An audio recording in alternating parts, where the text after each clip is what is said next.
Depuis le général de Gaulle en passant par Feu Pompidou jusqu'à Giscard d'Estaing, eh bien, tous ces trois chefs d'État de la Ve République ont été animés de beaucoup de sympathie, d'amitié pour ma personne.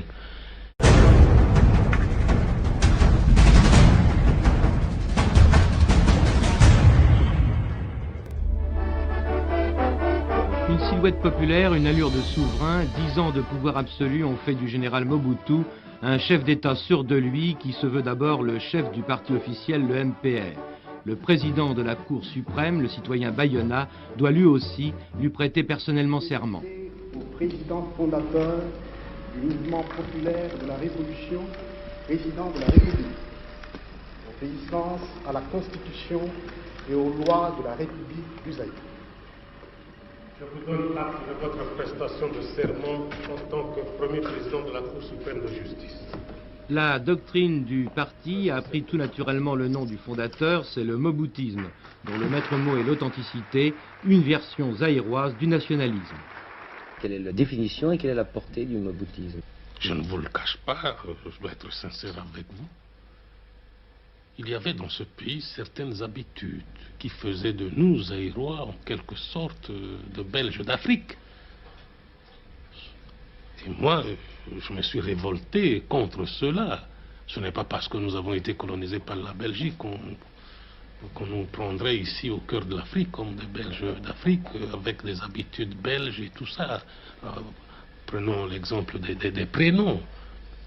Et je l'ai prouvé à mon peuple. Soyons nous-mêmes. Si je vais en France chez vous, eh ben, vous devez, disons à titre d'amitié, me recevoir à votre table. Et, on mangera chez vous à la française. Mais si vous venez chez moi et que je vous donne l'occasion d'être à ma table, mais il faut que vous mangiez vous aussi à votre tour à la zaïroise. Et ce sont ces petits détails-là qui ont leur importance. Et puis, authenticité ne signifie nullement renoncer à la culture universelle. C'est plutôt un apport de notre civilisation, puisqu'elle existe, à cette vaste culture universelle, puiser dans notre passé ce qu'il y a de valable. Quelles sont les réalisations dont vous êtes le plus fier ici au Zaïre depuis votre accession au pouvoir? Comme réalisation, je crois qu'il y en a beaucoup. Beaucoup, mais celle dont je suis vraiment fier comme chef, c'est la prise de conscience nationale par le Zaïrois, par mon peuple, à l'heure qu'il est. Ce n'est plus un peuple aliéné, c'est un peuple qui est fier de ce qu'il est, fier du devenir de son pays. Et ce n'est plus le même peuple dont on pouvait se moquer, comme ce fut le cas il y a 10 ans. Alors, pourrait-on parler un peu de ce complot? Est-ce que le complot récent était dirigé, d'après vous, contre votre personne ou contre votre régime? La seule chance de réussite pour eux, c'était mon élimination physique. Alors, pour cela, ils ont dû envoyer en France un sous-lieutenant chez une voyante à Paris, qui a examiné. Je ne suis pas un voyant comme cette voyante, je ne sais pas comment ils font, comment font les voyants, qui leur aurait conseillé. Je dis aurait parce que le sous-lieutenant en question, qui est aux arrêts, il est affirmatif, qui leur aurait conseillé le mois de juin. Et la date fixée, c'était prévu pour le coup, c'était le 15 juin. Vous voyez, deux dates.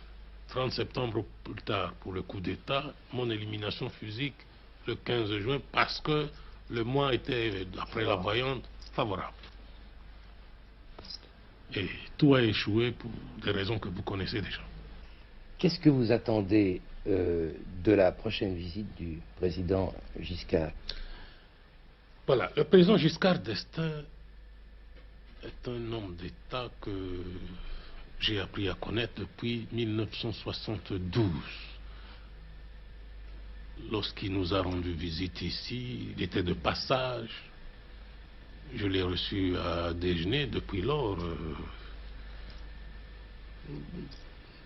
j'ai été pris de sympathie pour lui.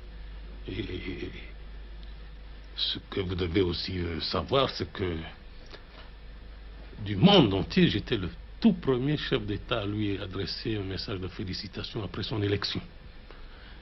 Cela étant, il y a ce que je qualifierais personnellement de chance dans les rapports avec la France, c'est que depuis le général de Gaulle, en passant par Feu Pompidou, jusqu'à Giscard d'Estaing, eh bien, tous ces trois chefs d'État de la Ve République ont été animés de beaucoup de sympathie, d'amitié pour ma personne.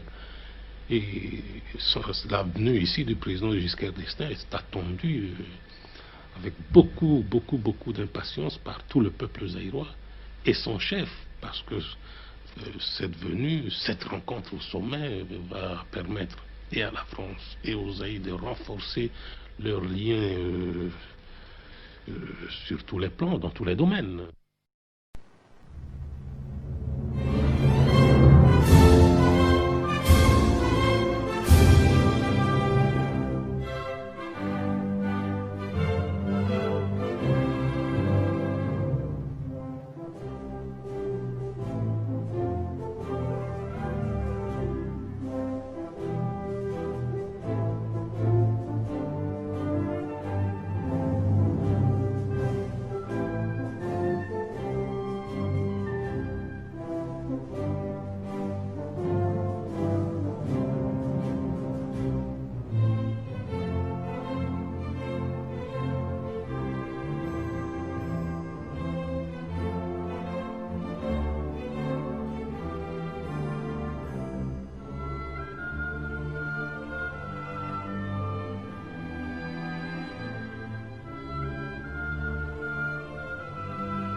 Zulu ketuka Zambi wasema Zulu yenza Yewaswaswanisa makanda yizindinga Kanda dia zombo ikanda dieto Yewaswaswanisa mavata yizindinga Makela mazombo ivata dieto Luize na zombo Luize Enko kubokele kwa wosono Kolo kingi lulele tulutwa uzowa Lusika malutela mazombo bokele Luize na zombo luize Enko kubokele kwa wosono Kolo kingi lulele tulutwa uzowa Lusika malutela mazombo bokele